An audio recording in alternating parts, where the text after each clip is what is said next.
plonge dans le cœur de la vieille Havane.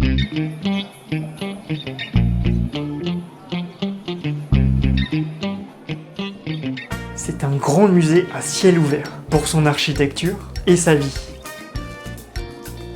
Il y a une belle harmonie entre tourisme et vie locale. Ce quartier a su préserver son caractère authentique. On commence direct la journée par le musée du rhum. À jeun, c'est bon pour le foie. On y apprend beaucoup de choses, notamment sur la canne à sucre. Oui, parce qu'en arrivant sur l'île, les conquistadors étaient un peu déçus, car à Cuba, il n'y avait pas d'or. Ils se sont dit, qu'est-ce qu'on va faire de cette île? Et ils ont commencé à importer de la canne à sucre et du tabac à Cuba. Et qui dit canne à sucre, dit rhum. Il faut 100 kg de canne à sucre pour faire une bouteille de rhum. Pour cette raison, Cuba a été un des premiers pays au monde à avoir eu un chemin de fer. Dans la vieille ville, il y a 4 places.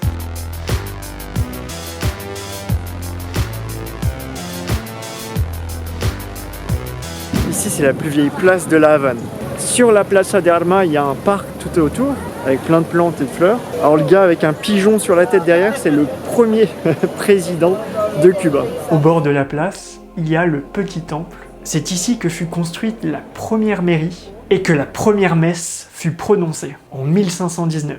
Alors le temple, lui, est beaucoup plus récent. À l'intérieur, tu peux voir 3 énormes peintures faites par un peintre français, Jean-Baptiste Vermet, qui met en scène la première messe. Et aussi un petit buste de ton pote Christophe Colomb. Car oui, c'est à Cuba que Christophe Colomb a débarqué lors de sa première expédition. Proche du temple, il y a le Castillo de la Real Fuerza, construite sur les ruines d'un autre fort, détruit en 1555 par le corsaire français Jacques de Sort. À l'intérieur, il y a le musée de la navigation.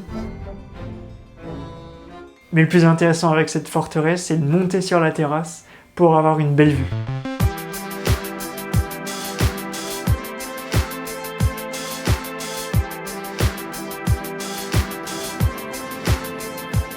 Tu peux y voir aussi au sommet de la tour cette fameuse statue.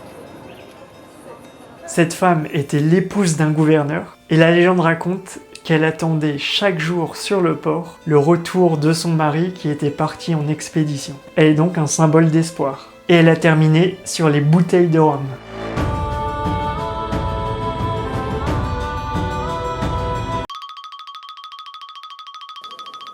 À l'autre extrémité de la place, tu as le musée de la ville.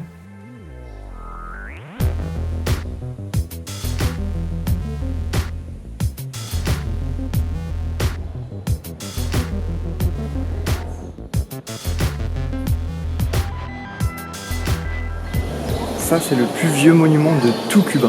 En 1790, c'était le palais des gouverneurs espagnols, puis devenu palais présidentiel, puis hôtel de ville, et enfin musée de la ville. Le musée possède une collection impressionnante de mobilier d'époque.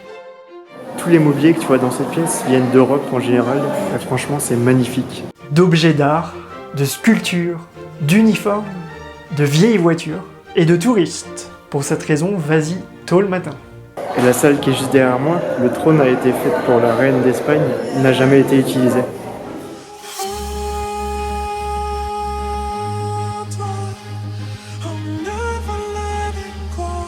Et là je me trouve au milieu de la cour du couvent de San Francisco de Asís.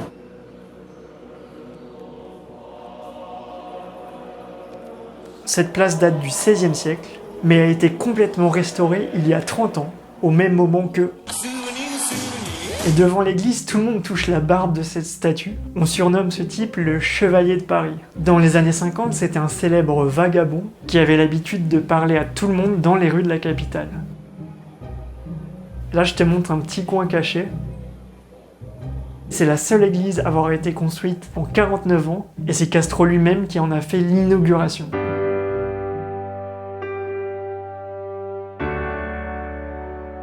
Avant connue comme la Plaza Nueva, aujourd'hui on appelle cette place la Plaza Vieja, la vieille place.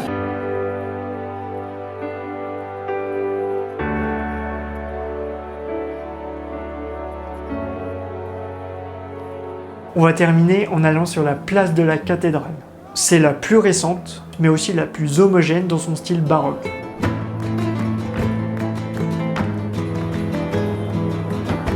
Dans cette magnifique cathédrale, le corps de Christophe Colomb a été préservée pendant plus de 100 ans, avant d'être déplacée à Séville. Et maintenant, je vous montre la cathédrale de nuit. N'oubliez pas de vous balader dans la Havane en pleine nuit, surtout après quelques mojitos. Pour diversifier un peu, je te propose d'aller dans un endroit super cool le soir. C'est ce qu'on appelle la FAC. C'est la fabrique d'art cubain. C'est un endroit pour picoler évidemment, mais t'as des concerts et t'as plein d'œuvres d'art.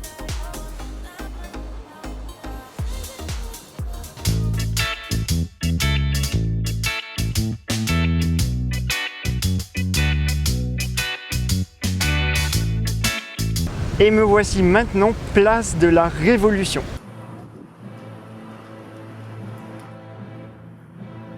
Tous les ministères se trouvent autour de la place. Le ministère de l'Intérieur, que tu peux reconnaître grâce au relief de Che Guevara sur la façade. Et au milieu de la place, il y a le mémorial pour José Martí.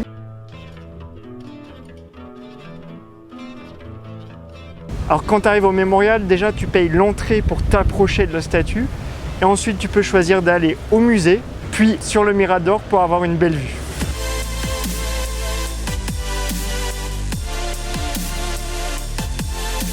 Passons du moderne au très ancien. Avec un bateau, je traverse la baie de la Havane et j'arrive à Casablanca.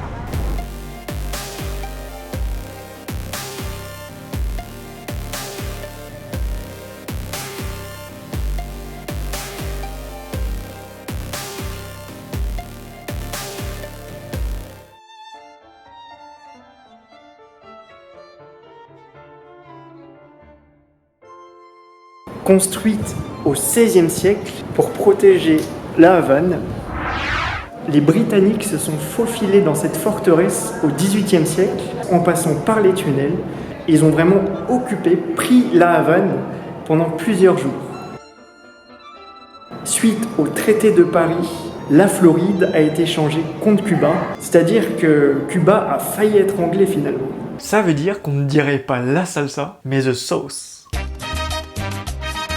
Après cette belle humiliation, les Espagnols ont décidé de construire une forteresse encore plus grande, qu'on appelle la Cabaña.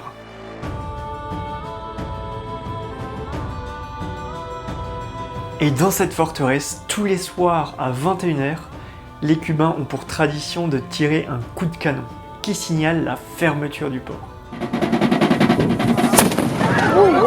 Beaucoup de touristes viennent y participer, donc faut y aller au moins 1 heure en avance. Et je me demande quand même, après avoir tiré le coup de canon, où atterrit le boulet.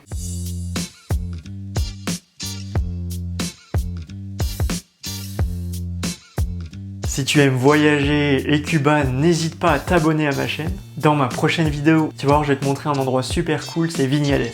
Ciao ciao!